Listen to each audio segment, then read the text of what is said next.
Have you ever wanted more pleasure in your life?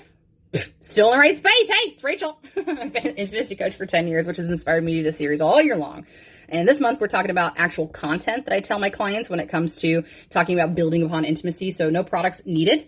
And this segment is actually going to be broken up into 3 videos where we're going to be talking about the top 3 shares that I usually hear from my clients in the consultation room. So obviously, as you can imagine, I've heard it all, but there are 3 things that are fairly prevalent when it comes to talking to clients in the ordering room, consultation room, whatever you call it. I call it a consultation room because not everybody needs an order, but they definitely want to talk to an intimacy coach. So we're going to go in order of the thing I used to hear versus the thing now that I hear the most frequently. So this is video number 1. The thing that I used to hear when I started in my business 10 years ago, the most prevalent thing.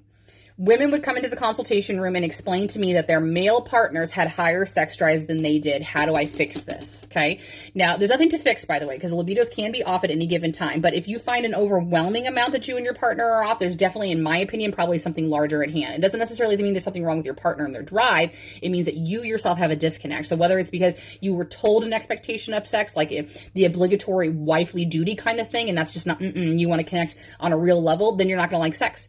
If your partner has a high drive and that's how they validate this relationship is via sex, but for you it's all encompassing and it's not just sex, it's connection and conversation and blah, blah, blah, blah. That's not going to work for you, right? So we really need to get very clear about why this is off to begin with and really understand the second part to that, which is, do you want that to change? Would you like to connect with your partner more frequently? And so then we will delve into what it is that your needs need to look like so they can become met. Do you even know what they are so that you can vocalize that to your partner? It's not fair to expect that your partner will take care of it if you don't know what they look like, sweet thing.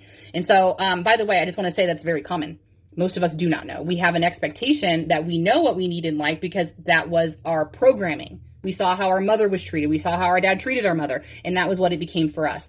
You need to dissect from all of that and get very clear within your existing relationship what's important to them, what's important to you, and then you build upon those things. So having a drive to be off is not a problem per se. It's just something that we need to acknowledge and figure out what is changed in your circumstances from when this first began, and then move forward from there. Is product something that can fix this? Sometimes yes, but often I find that it's just a mindset, and we have to have conversations with our partner, most importantly. So hope this was helpful. Make sure to tune in for reason or concern number 2, I guess is where we would go with that for tomorrow's video. Thanks so much. I appreciate you being here. Subscribe and like if you haven't already. If you're getting some content from this information, I guess.